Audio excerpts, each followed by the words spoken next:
Man, everyone loves and hates them at the same time. Video game review scores. The one thing in gaming that has a 99% chance of either infuriating you or making you nod in agreement anytime they drop. And why wouldn't that be the case? Seeing a game you look forward to get a high score is like the cherry on top of your sundae. Like, it's essentially almost confirmed that you're going to have a great old time once you get your hands on it. Especially when it's a 90 plus, man oh man, you're gonna be playing one of the greats, that's for sure. However, if a game you're looking forward to gets a bad review score, man, that's probably one of the top 10 worst feelings. I ain't gonna hold you. Probably right behind stubbing your toe at the edge of a table or being struck by lightning or something. I digress. When a game you were hyped for gets a bad score, you have to choose one of the following 4 options to cope with it. Option A, become a white knight. Simple enough really. Get on social media and proclaim that the game is actually the second coming of Christ, and everyone who disagrees is a low IQ troglodyte whose existence is completely unnecessary. Bonus points for harassing people on Twitter that disagree. Option B, try it yourself. You make the decision to just wait for the game to launch and play it yourself to make your own opinion, instead of trusting the reviews. While I gotta give you some props for making your own choices and forming your own opinion, if the game actually is a whole heap of booty butt cheeks, you gonna look real stupid, playboy. Warning, if the game is really ass, you might turn into option A even if you choose option B, just out of pure cope. And yes, option A really is that common. Gaming Twitter is truly a cesspool. You should stay clear. But let me continue. Option C, writing the game off entirely. Quite self-explanatory. If the game reviews badly, you just drop the hype for it and walk towards the sunset, hoping that you may find a new game in the future that lives up to your hype. Option D, waiting for more information after launch. This option is in my eyes the most correct way. Just wait for the game to launch and watch some YouTube videos on it. Make up your mind from those impressions and either buy the game because a trusted YouTuber could convince you, or you saw some stuff post-launch that could convince you. Or just move on because you couldn't see anything promising after all.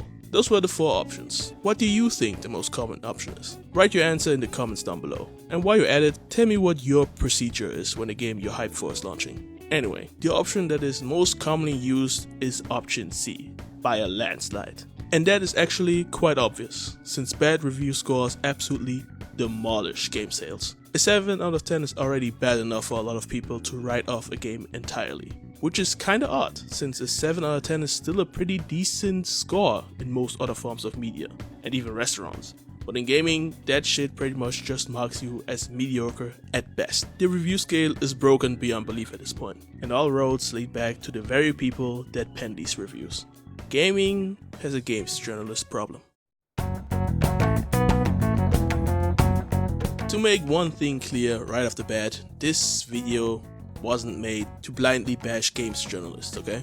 These guys get a whole lot more hate than they deserve. And they are a vital part of the games industry. Like, let's be for real. A journalist giving your most anticipated game a bad review is no reason to start harassing or threatening them. That shit's mad corny and straight up loser behavior, alright? That doesn't mean that games journalists can't be critiqued though. Oh, far from it. If you're going to be writing reviews on games, you should at least be competent enough when playing them. Remember that infamous Cuphead clip from Dean Takahashi?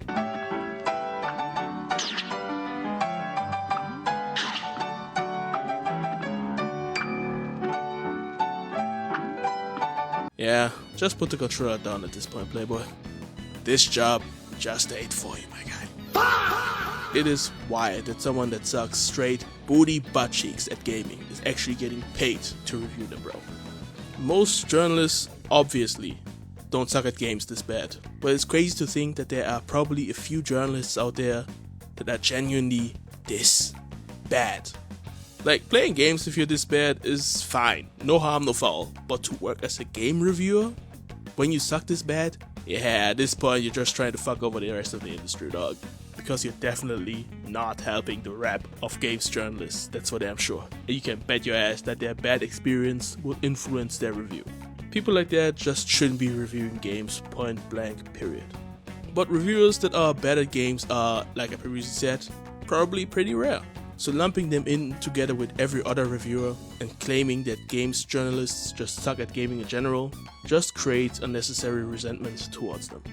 But one thing we can definitely criticize them on is the rush to hit the embargo deadline. Yeah, I get it. All sites need to get their views and all, and having the review out before the launch will definitely benefit them. But at this point, the rush to be the first review to come out has essentially made it okay to not finish games and still review the game just to get the review out early enough. Don't get me wrong, games journalists aren't the only party to blame for this. Developers need to give games journalists way more time to review the games, so that they can finish and review the game before the embargo is lifted.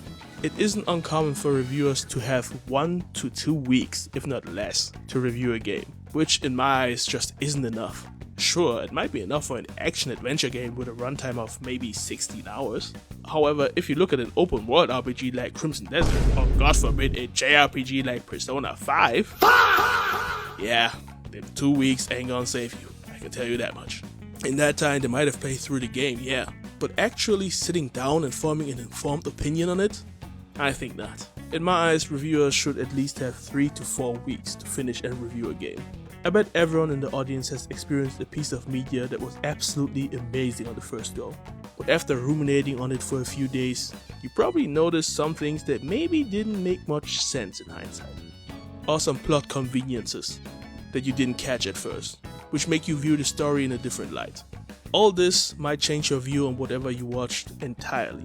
If we take movies as an example, it might go from a favorite movie in recent times to a good movie that you watched.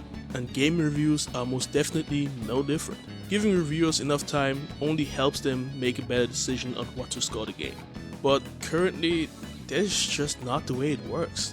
Reviewers are incentivized to drop their reviews as early as possible to get the most amount of views. And if they can't finish the game, fuck it. That review is still gonna come out before the embargo lifts, which essentially makes the review incomplete. But who cares, right? Shit like this just makes people take reviews less seriously. Because why would I take a quote-unquote official review seriously if it's not even reviewing the whole thing? How can I take the opinion of someone like that seriously at all? And speaking of review scores, these things haven't made a lick of sense in a while now.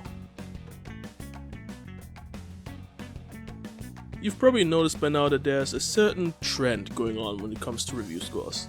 You don't usually come across any review scores that are lower than a 7 out of 10, right?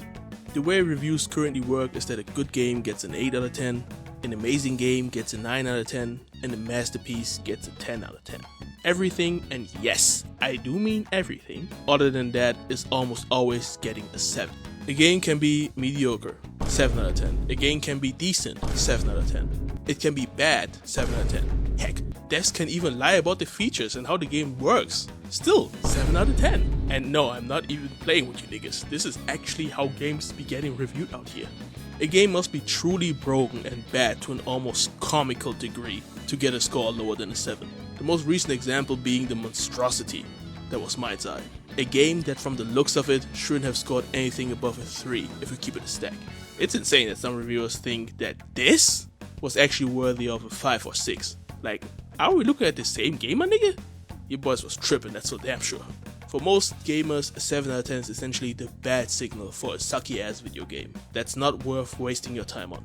If an okay game that is good in the eyes of a niche group is getting the same score as games that are just straight up bad, or not even what was initially advertised, why even bother with 7s in the first place?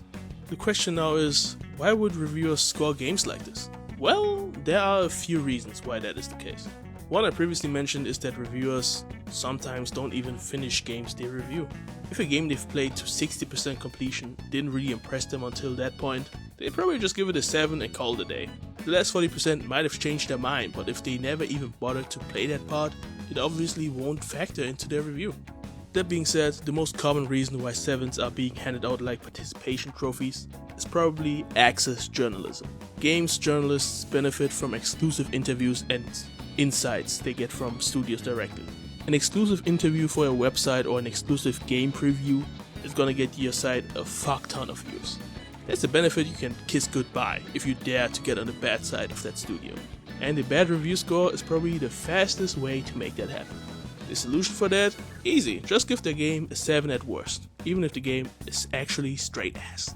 This way you can keep your good relationship with the studio intact while not having to give them a good score on bad games. It's a win on all fronts, right? The only consequence, of course, being the now absolute unreliable review scale. for anything that is below an 8 out of 10. Games journalists really need to get their shit together and fix the way they score games. Because the way things are going right now, there just isn't a space for niche or even okay games in the industry. If your game is anything less than good to the general audience, you're quite likely to end up in the 7 out of 10 slop soup. And with that, the chance of your games being successful is going up in flames. But if I'm going to yap this much, I can at least give an example on how to score games, even though I'm not a journalist. This is my completely subjective list on how to score games. In my eyes, a 1 to 4 can be used for actually bad games with little to no redeeming qualities. 5 out of 10 should be mediocre games, 50% just straight up mid. 6 out of 10 should be used for okay games that have flaws, but still have a good core to them. And the overused 7 should be used for games with niche appeal. Games which, if you vibe with what they're going for, can be considered good. If you don't vibe with them though, would be closer to just an okay game. 8 to 10 out of 10 should still be used as is, since those scores are reserved for good games with mass appeal, to absolutely phenomenal must-plays. My ranking here is obviously subjective, but a game reviewer that's actually worth a damn should make use of the whole gamut of numbers, and not crutch on 7s if a game is anything below good. I can only hope that games journalists will stop limiting themselves to just 7 to 10 out of 10 in the future, but we can't truly rely on the hope of them fixing things. Which is why I suggest that everyone that watches this video should try and find reviewers that have tastes similar to them. Their opinion can probably help you make a more informed choice instead of solely relying on the average critic score that is reflected by Metacritic. And shout out to all games journalists that use more numbers than just 7 to 10 out of 10 to review games. This was the tale, and man, games journalists really need to fix the way they review games. Signing out.